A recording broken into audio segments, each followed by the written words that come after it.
عزیز بھائیوں اور بہنوں، السلام علیکم۔ جب تنقیحات عدالت میں وضع ہو جاتی ہیں تو عام طور پہ اس کے 7 دن کے اندر عدالت حکم کرتی ہے کہ آپ یعنی دونوں فریقین عدالت میں فہرست گواہان جمع کرائیں اور اس کے ساتھ تلبیدہ گواہان کا خرچہ خوراک داخل کریں۔ تلبیدہ گواہان کے فکسڈ ریٹس ہوتے ہیں جو کہ سول ناظر کے پاس داخل ہوتے ہیں اور باقاعدہ ایک رجسٹر مینٹین ہوتا ہے جس رجسٹر میں یہ لکھا ہوتا ہے کہ اس میں گواہ کو کتنا خرچہ جائے گا اور سرکار کے ذمہ کتنا خرچہ جائے گا۔ لہٰذا ان کی تفصیل آپ جا کے سول ناظر سے پوچھ سکتے ہیں کہ اس میں کتنا خرچہ جمع ہوگا وغیرہ وغیرہ، تاکہ آسانی لوگوں کے لیے آسانی ہو۔ تلبیدہ گواہ آپ کی فہرست گواہان میں درج ہونا چاہیے، اس سے کون کون سے کاغذات چاہیے وہ اس میں لکھا ہونا چاہیے۔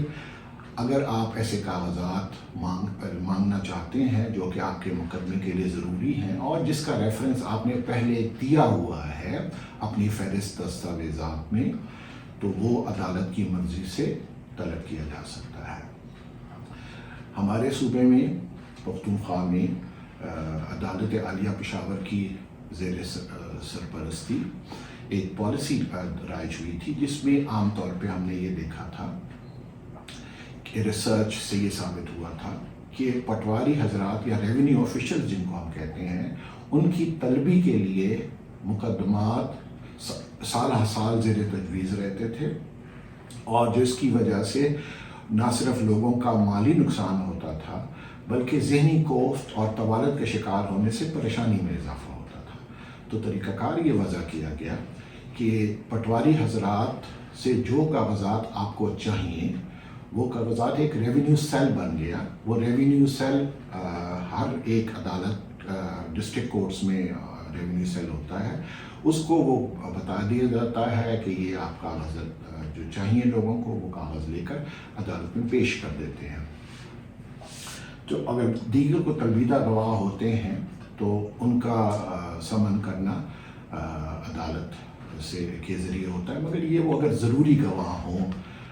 صرف بعض لوگ ایسے کرتے ہیں کہ مقدمات میں دوسرے کو تنگ کرنے کے لیے گواہان کو زیادہ گواہ ڈال دیتے ہیں۔ یہ عدالت کی اس میں مرضی سے ہو سکتا ہے۔ اگر عدالت یہ خیال کرے کہ یہ غیر ضروری ہیں تو وہ ان کے پاس اختیار ہے کہ ان کو طلب نہیں کریں۔ اس کے بعد آپ کو میں نے پہلے شاید یہ بتایا کہ جب شہادت ہوتی ہے تو شہادت کے میں ایگزامینیشن چیف ہوتا ہے جس میں گواہ یا خود دیکھی ہوئی صورتحال یا اس کے پاس جو ڈاکومنٹ ہوتا ہے وہ، اور یا اس نے سنا ہوتا ہے وہ بیان کر سکتا ہے۔ اپنی اوپینین گواہ بیان نہیں کر سکتا۔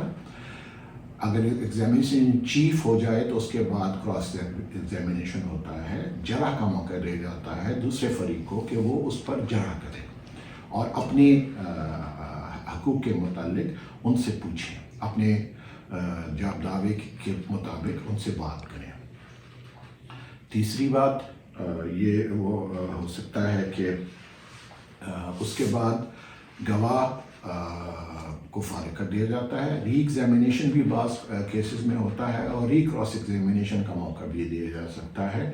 یہ عدالت کا ثوابدیدی اختیار ہے، اور اگر کوئی ایسی بات گواہ کرے تو اس کی کلیریفیکیشن کے لیے عدالت یہ کام کر سکتی ہے۔ شہادت میں 2-3 چیزیں بہت ضروری ہیں۔ ایک، آپ کا گواہ تیار ہونا چاہیے۔